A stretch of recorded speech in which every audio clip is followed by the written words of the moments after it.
Quand vous investissez dans des actions sur eToro, votre banquier ne reçoit aucune commission.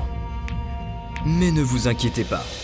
Après un week-end de ski à Chamonix, un smoothie à la noix de coco et un massage à 4 mains, il finira par s'en remettre.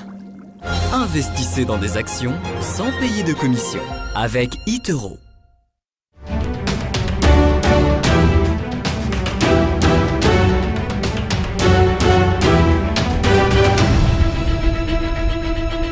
Alors deuxième valeur, il s'agit du S&P 500.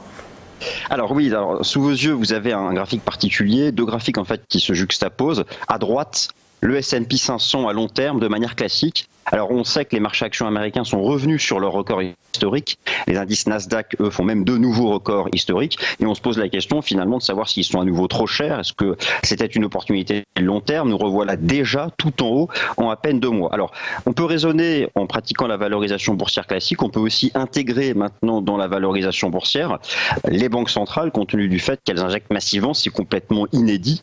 Elles achètent même, on l'a vu depuis la semaine dernière, pour la Fed par exemple, des titres vifs en direct sur le marché de la dette. Alors comment faire? Eh bien à gauche, vous avez le graphique du S&P 500, mais qui est cette fois-ci retraité de la quantité de monnaie aux États-Unis. C'est l'agrégat monétaire M2. Et lorsqu'on compare le S&P 500 divisé par cette quantité de monnaie avec le S&P 500 classique, on réalise en fait que les actions américaines ne sont pas du tout chères. Donc en intégrant la création monétaire, la quantité de monnaie et l'action des banques centrales, eh bien, les actions américaines ne sont pas revenues, loin de là, sur le record historique et donc ne sont pas surévaluées.